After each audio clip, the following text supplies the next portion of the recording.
also really enjoyed and played a lot of. Very similar in terms of having to jump as high as you can in one moment. I did play volleyball and I played it professionally. I say I played it professionally because I didn't retire on my earnings. I don't have investment. Getting out of bed in the morning, having to iron a shirt and shave and get to the bus and sit on a bus with everybody else going into the city. It can be difficult if you've got a lot of eggs in one basket and if there's no backup plan. Or I've heard some people talk about don't have a backup plan.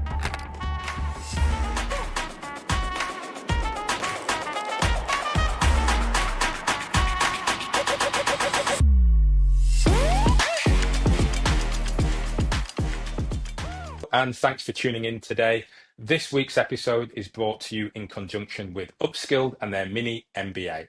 If you want to get the skills and knowledge to help move you forward without all of the big expense, then this mini MBA with Upskilled is the right way to go.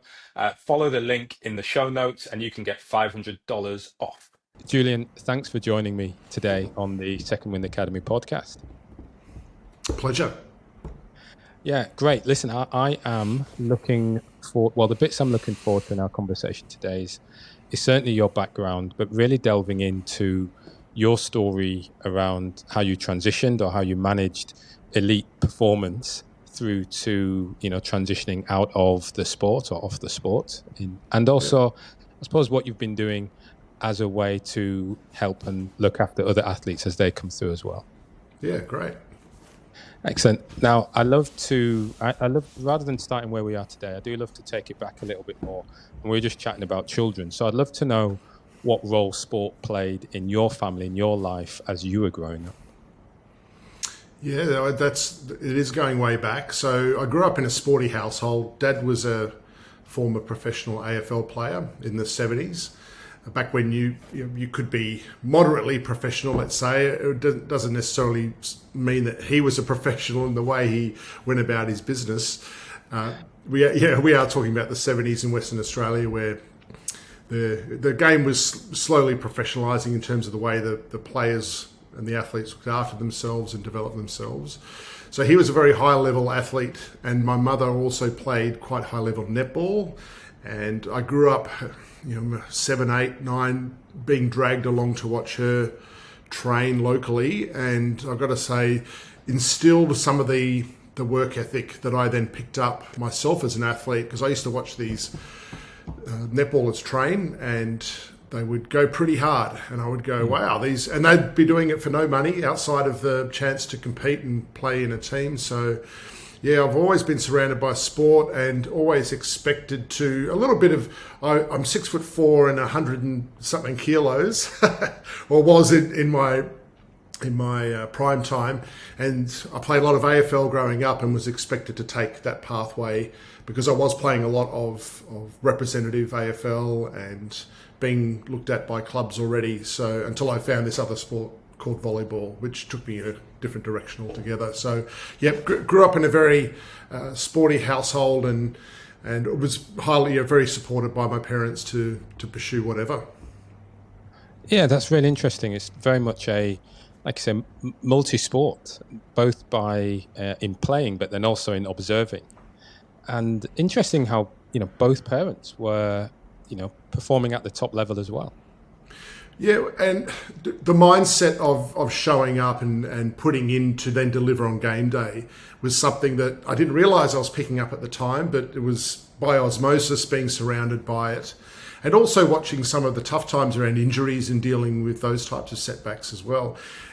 The other thing that is significantly different to the landscape that athletes have to deal with, or it seems like having two boys, teenage boys who are into their basketball, is that I grew up playing AFL cricket, predominantly 70s, 80s Western Australia, and then basketball and tennis and swimming, and you played a bunch of different sports and activities at different levels and competitiveness. These days it seems like the kids are maybe one or maybe two sports, and I know for ours from a very early age have showed a lot of promise in basketball, that if you're a half decent athlete, a lot of the clubs and the pathway programs to more elite, say state representative, they're ready to wrap you up year round. So the focus and the specialization of kids today is so much greater than it ever was when you and I were growing up, and that then leads to certain impacts down the track that you. I know that coaches, when they're looking to recruit higher level athletes, one of the things they want to know is what are some of your other interests? What are some of your, or other sports that you've played? Because they like people to have a bit more of a diversity in their background as opposed to just the one thing. Anyway, I'm sure it's something we can talk about when we get there. It's a different, something that's changed in the landscape for sure. Yeah, that's really true. And like you said, we definitely need to touch on that shifting landscape. I'm curious then, with such sporty parents, a sporty family, what role did, or how much time was given to academic performance? I wasn't a nerd, but I really enjoyed school. I used to hang out with some of the nerds because they were really good at helping you with schoolwork. I really valued learning. We still do in our house. My mum, back in the 60s when she left, my dad left school at 15. It was something that you did, and went to the fire brigade for 30 odd years. Mum spent more of her time in the corporate world and bumped against that glass ceiling that a lot of women did in the 70s, 80s and 90s. And she, highly intellectual, very smart, intelligent woman, a very good operator in more sophisticated corporate environments, but was always told, "Oh, we can't promote you to this senior role because." The excuse at the time was you don't have the qualifications, i.e. the university degree to back it up. So mum was always pointing at me going, "You're going to uni." All right. So I was up for it. There was no reluctance at my end. All my mates were doing it. So it's what you did in the late 80s, early 90s, went and got your degree. And transitioning out of sport, my first serious job offer that I was given, I told that story to the recruiter in the process, and they said, "Well, you can thank your mum. We're offering you a position, and we're only doing it because you've got that degree." So it was a pretty powerful payback moment for me that I went the longer term. I always play the longer term game with big ticket items like education, going, what's the payoff down the track? And that was definitely one back in the day around education. It's always been a really core part of my approach to success or to life, as well as I just enjoy learning. You know, I love picking up new stuff and learning new things. So whether it's reading or just engaging in conversations like this. Yeah, it's interesting the way you break it down. You know, we talk a lot about education at long-term sort of game or planning. And when it comes down to it, much of it is a love of learning, a love of mastery, a love of doing things, trying to learn a craft in some way. Yeah, mastery, right? And this is what attracted me to sport, is that some sports, most of them are pretty easy to play, but very difficult to master. So you could always go to, and I encourage any younger athlete or even mature athlete, show up at training and have your antenna up so you can learn something new that you didn't know before you showed up. And that just keeps things fresh, as well as it keeps you from getting complacent and thinking that you know everything. Yeah, that's a good approach. I'm going to use that on my boys, especially when it's raining. What did you learn? Ask the question. What did you learn about your game or yourself or your teammates or your coach? There's so many different. It's not just about, I learned how this new technique. There's a lot of things that you can pick up, and that's why sport's great, because it's such a powerful life tool for growth. Yeah, very much so. Now, I'm interested then on, you were doing multi-sports. When did volleyball come onto the scene for you? So I went to this high school called Rossmoyne Senior High School in the southern suburbs of Perth, and just by chance, we were doing a PE class, and we used to do everything: swimming, baseball, and badminton. Love badminton. We do everything. We play everything. And this one day we played volleyball, and I can remember the very first PE lesson that I learnt this sport. And just the different actions and the techniques, and I was always pretty sporty, and a lot of people don't well, the recollection of volleyball is the sore arms that they got from playing it at high school with the overinflated ball. That's what most people tell me. And it's close to the most, if not one of the most athletic sports on the planet. And I would say that, having played it, but there's certain actions and techniques that require you to really stretch your body's maximum athletic capacity. And I just found that really engaging, because AFL's not dissimilar to it. Basketball, which I also really enjoyed and played a lot of, very similar in terms of having to jump as high as you can in one moment and then backpedal and laterally move and really engage all your athletic awareness. And volleyball, I found, really engaged me in that way. And it wasn't like, I stopped everything and then it was all about volleyball. I kept playing AFL and doing everything at the same time. Yet at this school, there were a couple of teachers who were really passionate about the sport. And I made the school teams, and then our school team was really good. And then there was always a couple of other guys who were really into it. That always helps. Yeah. And then we were winning school comps, and then state team, and then national indoor competitions where we had a really core group of guys, not just from school, but different parts of around Perth. And probably the defining moment for me is I went on a trip when I was 15 to Singapore. The high school team, we went to Singapore.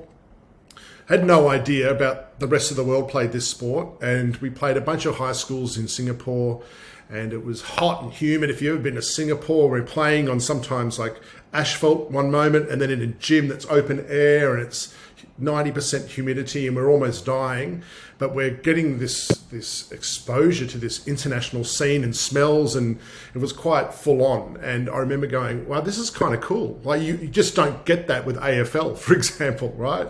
You go from one oval to one oval in winter, sometimes getting the crap beaten out of you or coming off with a significant injury. And I just went, so it's just got me thinking that this sport is played by the world, and I found that quite interesting. Hi, I want to take this moment to thank Upskilled and their mini MBA for sponsoring this week's session. One of the great things about their mini MBA is it allows you to gain the skills and knowledge to help propel you that little bit further forward. It gets you understanding the vocabulary in the room, and also gives you some of those skills to navigate the corporate career, the government career, or indeed stepping into not-for-profit. So big thanks for Upskilled and the mini MBA for sponsoring this week. And hey, check it out. Link in the show notes. You can get $500 off. Yes, it is. I like the way it brings diversity. So simply by doing that sport, and that got your mind sort of sparked and think, wow, this is global. This is a wonderful play. Well, that's what I say to kids that I do some coaching. I'm still slightly involved in volleyball, and one of the key messages I have with them is that if you can learn the sport to a certain level, you don't have to be an expert or a super elite. You can go anywhere almost on the planet if you want to travel or work somewhere, and you can find a volleyball club, whether it's indoor or on the beach, anywhere on the planet. And that's if you want to find a social setting that you can immediately engage with, volleyball's a great sport to be able to do that. It's only second to, there's football or soccer, and then there's volleyball, and then the other sports in terms of overall levels of participation. So it's one of those sports that, as Aussies, it's pretty big at high school level, but once it finishes, it falls away really quickly. But you go globally, Europe and South, all over the place, there's volleyball being played somewhere. Yeah, very true. And I know from my own experience, from a football perspective, wherever I have been in the world, it's been super easy for me to make friends, because I join the local team, boom, that's it. Yep, just like that. Yeah, and if you're good like you were, right, you're accepted even faster, because they're just like, you can join us, of course you can. Yeah, it certainly helps. It's like, you can come in, don't worry about it, you'll be fine. So look, I'm interested then in how, from that point you found the sport, is where it took you. So, talk me through, the steps you took to, becoming an Olympian. I mean, what was that like for you? Yeah, it was never like, that's my goal. It sort of a lot of my career I fell into it with a longer term vision of things, just a general positive attitude of things will work out for me. I've always gotten out of bed in the morning believing, loving getting out, bouncing out of bed in the morning, not going, I've got to go to training. I loved all that, the hard work behind that led to game day and to performance time. Probably a couple of things. I teamed up early on with an older teammate from an indoor club, and we won the national beach volleyball titles. This is when the sport was still really at its infancy in Australia. When I was 17, straight out of high school, and so I was a bit of a man child. I was 6'4", and picked up this thing pretty quickly. Won the national titles at the age of 17 in December or January, and then within 4 to 5 weeks, the winner of that title got to go and represent Australia at the World Championships, which was on, back in the day, Ipanema Beach in Rio de Janeiro in Brazil, right? So I'm going, my mum's like, oh my God, you got to get your passport and off you go. And it was just the two of us traveling, and we get to this place. So once again, another overload sensory experience. Brazil in the 1990. This is back in the day. And I got to spend time hang out with, at the time, the Americans were the global giants of the sport. And they were like celebrities for me. I knew their names, and I was hanging out with them. And they were giving me a nickname because I was the rookie, and this is great. And then I get to go down and play in a stadium with 5,000 people watching, thinking this is an amazing sport. And then at the end of the day, we would hang out with the locals and have a beer and just hang out on the beach at Ipanema Beach in Rio. And I just remember sitting there having this moment going, I think I found my sport, right? It's just, here I am in Brazil, and my mates were at home starting university. And here I am getting this experience. So I went, I think I'm going to try and eke as much out of this as I possibly can. And then that early 90s, the sport was building a world tour of tournaments. And we continued on that. I'm talking about maybe 3 or 4 tournaments a year for the first 3 or 4 years. I go to Europe, Japan, South America, North America. And I combined that with my university studies. And then in 1993, when Sydney was awarded the 2000 Olympics, the sports that were going to be included in the 96 Olympics in Atlanta were announced, and beach volleyball was announced as being the first time that they would be included. Because volleyball had been in indoor volleyball since the 50s, and the emergence of effectively the 2020 version of volleyball, like the purists will love their test cricket, and maybe poo-poo the 2020, but we've seen what's happened with 2020 and test cricket now is that the indoor is, the purest form because it's played more broadly just because of access to facilities, really. You go to Europe and it's indoors mostly. Even though even in Australia, you think beach volleyball would be big with all the beaches that we have, but one of the issues we've got is good old climate change is washing away a lot of our facilities. So as a general strategy for our sport, we're trying to build more off-beach beach volleyball facilities. So then 96, it was in the first Olympics in 96, and it was so popular that the IOC, it was a bit of a trial. They went, this sport is our go, because beach volleyball ticketing in every Olympics is the third sport to sell out. It goes athletics, gymnastics, and then beach volleyball. And it's been that way for every time the sport's been in the Olympics. So it's got quite a profile. It's very popular once every 4 years. And I was fortunate enough to get to 3 of those. Yeah, and I think that's absolutely brilliant. It's a great story because, one, you were following what you enjoyed and you followed that experience, what you were learning whilst you were overseas and getting to travel. And then fate lent its hand by bringing the sport or taking the sport into the Olympics, and just as you were getting into your sort of performance stage. Yeah, exactly, into my prime. And there was a bit of, here we are at the Olympics. It seemed to happen pretty quickly. Yeah. And there was we were pretty immature as athletes. There was no sitting down. We didn't have a coach because we knew more about the sport than anyone. It was still pretty early days. We didn't have a real performance network around us, like a dietitian or strength and conditioning, a sports psych, and a lot of these other networks that athletes have around them. That's just common sense these days.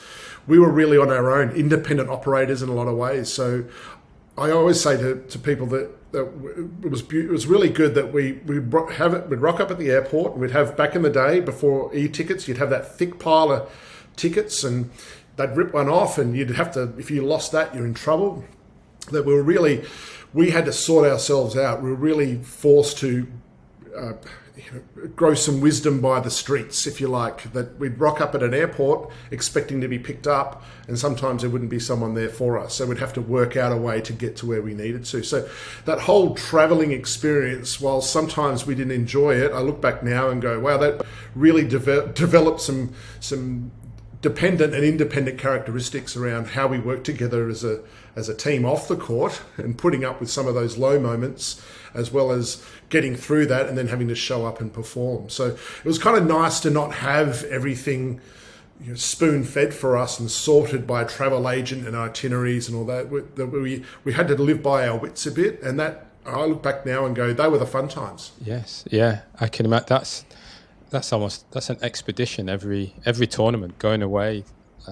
It's quite exciting, really. Yeah. Yeah.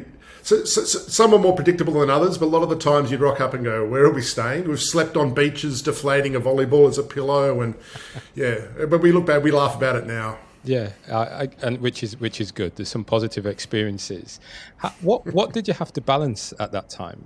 I mean, it wasn't a professional sport in the sense of the way we would look at professional sports today. So what other things did you have to balance to make your volleyball career take place? Yeah, so when people find out that I say, what sport did you play? Because I don't lead with that. I don't shout about it. I go, I did play volleyball, and I played it professionally. I say I played it professionally because I didn't retire on my earnings. I don't have investment properties everywhere. Effectively, the income that I earned, which was the prize money for performance at events. So I always say it's the ultimate in performance pay packet, is that if I won, I got more. If I lost, I didn't. I talk about having to win this next game for your rent was a lot of the way we operated. So the money we made, and we were top 10 in the world quite regularly. So we were making between probably about $70,000 to $80,000, $90,000 US a year. For when you're in your 20s and you're traveling the world, it's it's enough to pay the rent, feed yourself, and not have to get another job. You could train full time. Yeah. So that income was enough to sustain that type of a lifestyle. The beach was my office for 15 years, right? And so I knew at some stage it was going to end, which it always does. And we're going to get to that, I'm sure, is that the balance for me was, one, getting a degree. That was critical. And so traveling and working out uni timetables. And then also the nature of beach volleyball is that we would go summer to summer. So we'd go Aussie summer, compete. We'd have a little bit of an off season, not much, maybe a month.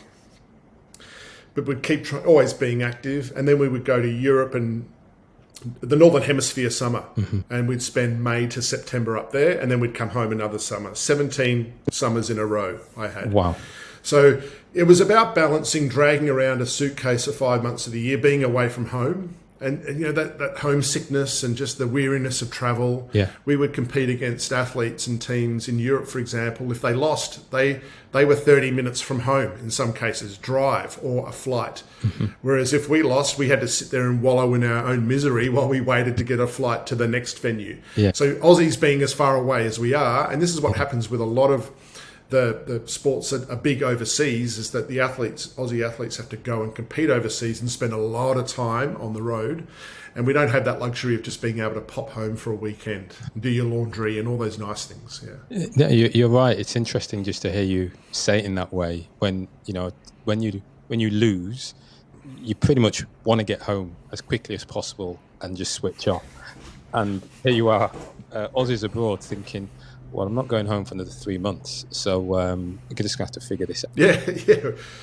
Well, and what that did for us is it develops a certain level of resilience, and as a team is that you lose and you got to hang out together. It sort of forces a debrief conversation or a strategy to decompress to then come back together. And one thing, big picture, big message, was not taking things too seriously. Being a little bit more philosophical around how great is this? We're traveling the world, playing a sport that we love. What else would you rather be doing? Let's get real. Let's focus on the next game, next tournament. Yeah. And we would have some pretty crappy in-between moments and then have to get up and perform. And I say this to my boys who get a bit, if they come home and they go, oh, that training session was crap.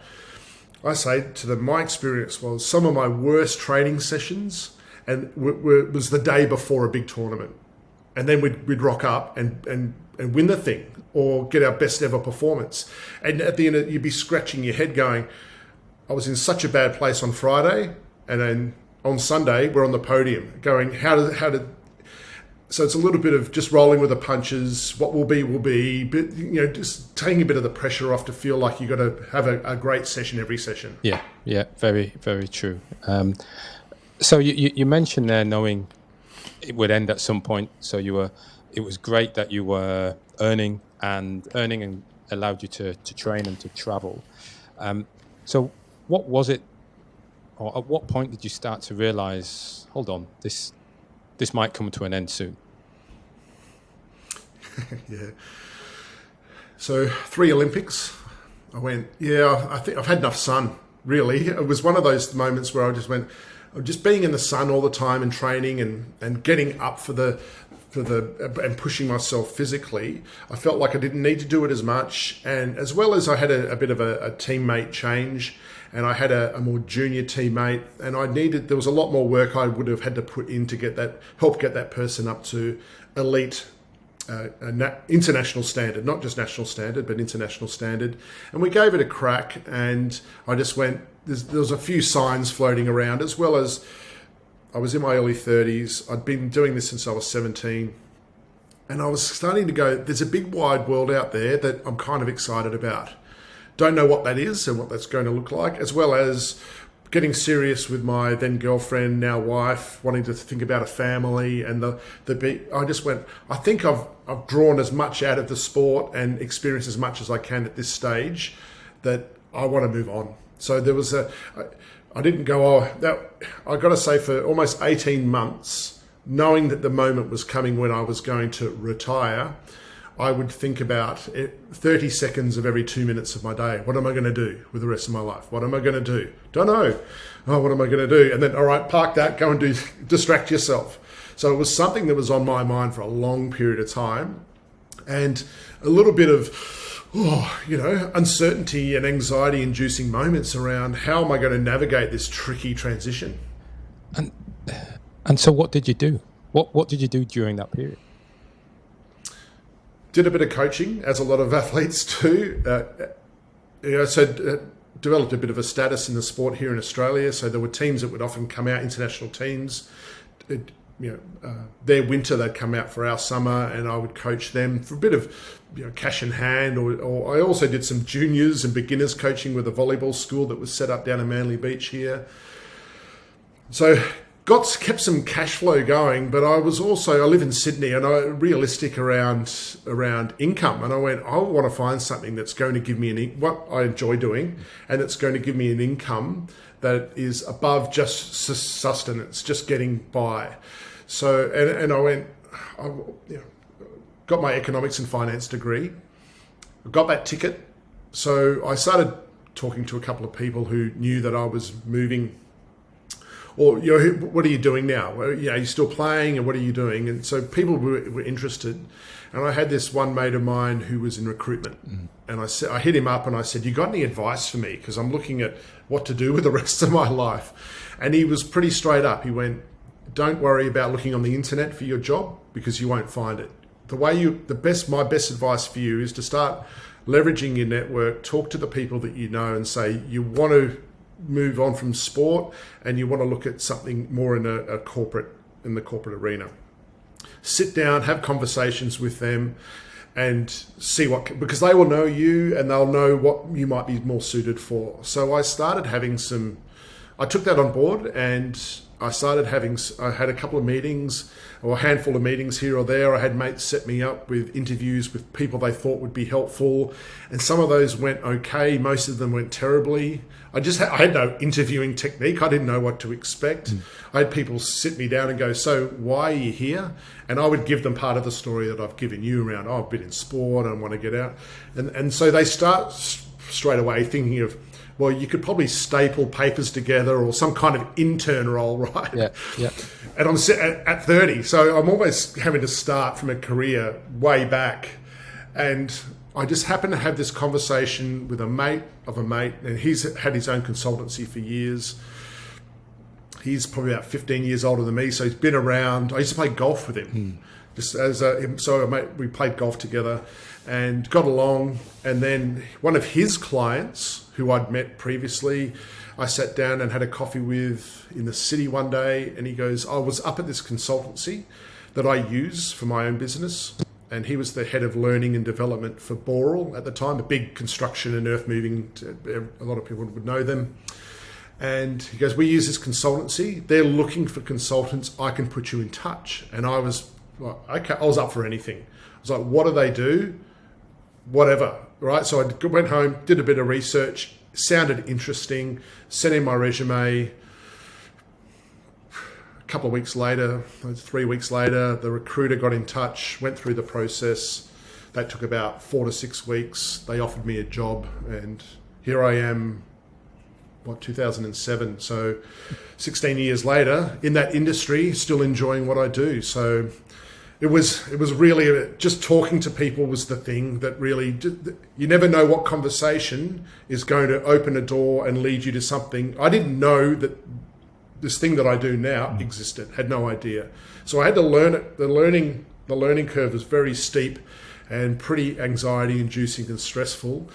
But at the same time, I could see the longer term payoff around, if I get this is kind of suits me in a lot of different ways, the variety, the stimulation, the growth, that if I can get this right, there's a longer term payoff. And here I am now with my own little business, humming away nicely despite COVID.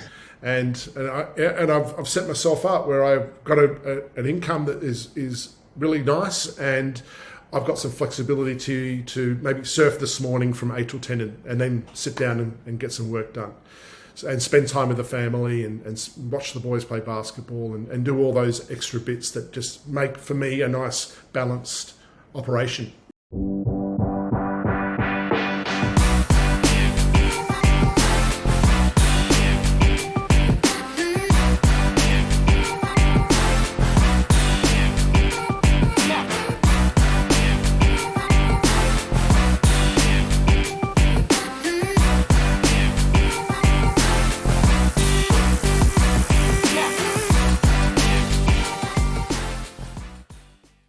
I mean, that's great.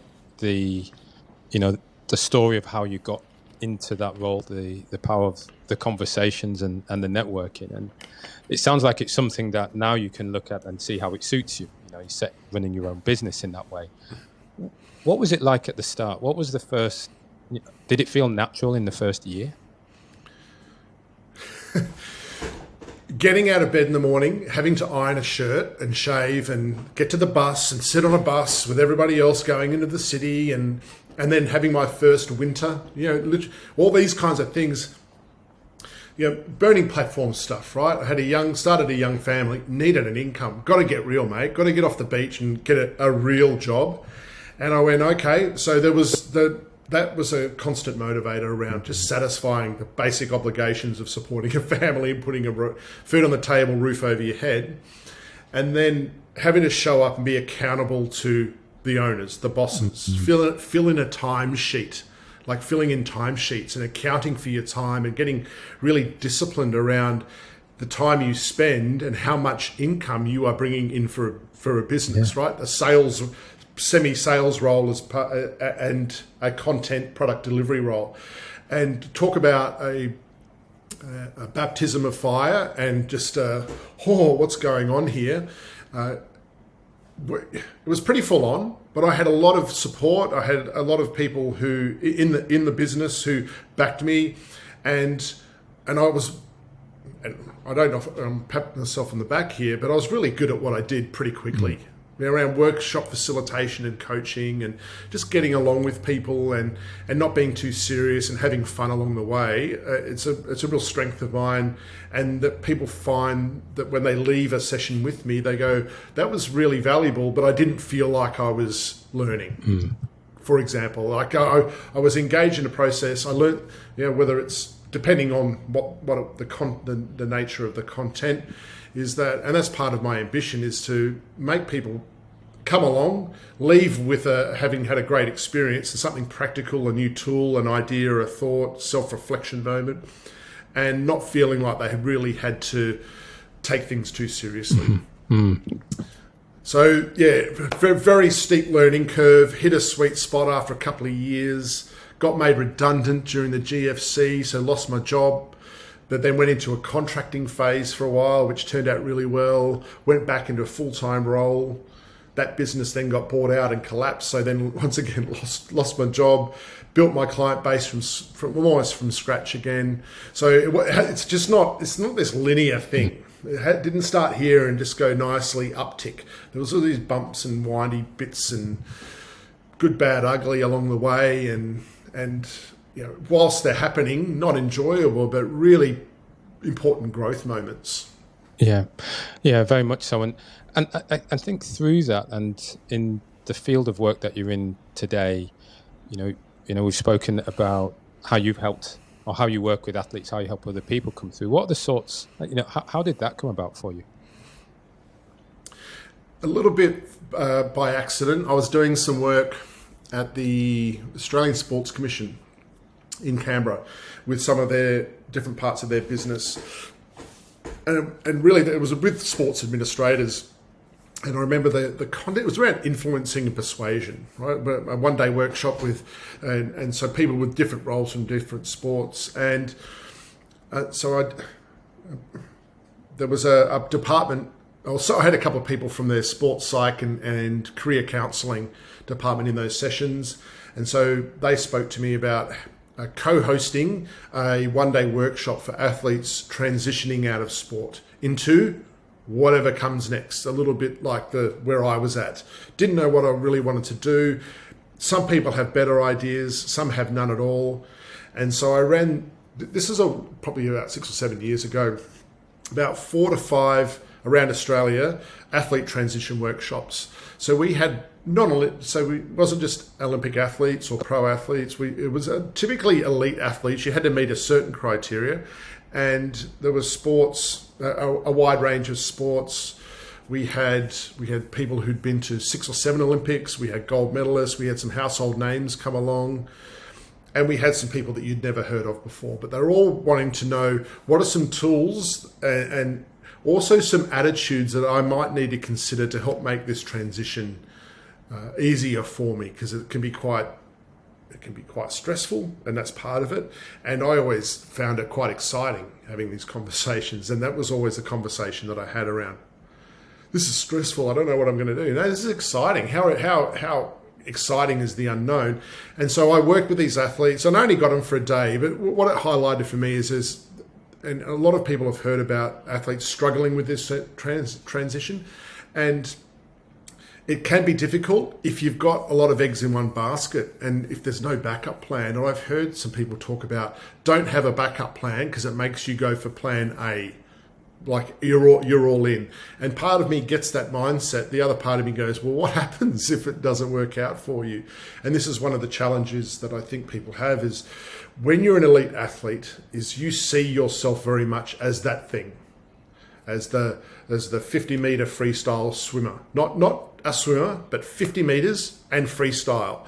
And you spend so much time, I'm just using swimming as, or whether it's archery or equestrian or whatever the football, soccer is, that you get so wrapped up in that identity. And sometimes we forget about the broader identities that we have around, I'm a husband, I'm a father, a partner, a mate, a son, a gardener, a surfer. We have these other guitarists, whatever other talents that we have.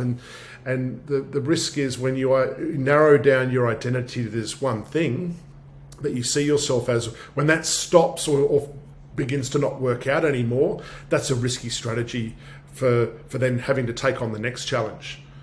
So it's one of the things that I notice with a lot of top performers is you've got to leave behind often a really large part of your identity that has been such a powerful thing. And if you think about socially, a lot of people look up to athletes and aspire to be like, and you're telling me that I have to let a lot of that go. Yeah, you can use it because it will open doors. But people also want to go, there's a commercial reality if you are going to get a corporate career, for example, around delivering to the business. And this is why I always say to athletes, sales is if you get some good coaching, sales, I'm using the term sales and no one likes it because there's a negative connotation, is a great environment because you're operating in a competitive environment measured by numbers and it's competitive. And so there's absolutely overlaps. At the same time, there's these real challenges around. You need to often have to change the way you see yourself. You can't be that star elite sports person as much anymore. Yeah, and look, we talk a lot about those challenges. If you reflect on your transition journey, what were the most challenging moments for you?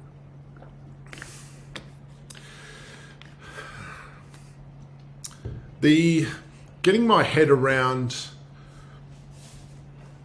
the way a business operates and the commercial realities of being measured by numbers. That was I worked in a business that was a privately held partnership.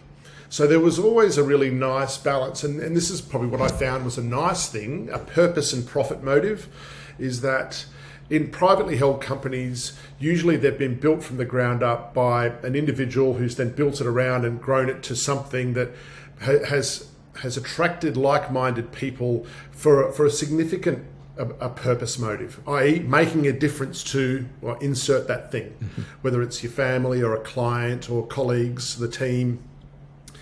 And then there's the profit motive, which is imperative because you can have a great purpose motive, but if you're not managing margin and expenses and managing the commercial side of what you deliver, then your business will collapse. So I grew up in this consultancy where there was a really deliver awesome work, make a difference when you're in the room, as well as make sure it's got the right amount of margin to sustain and make the business profitable.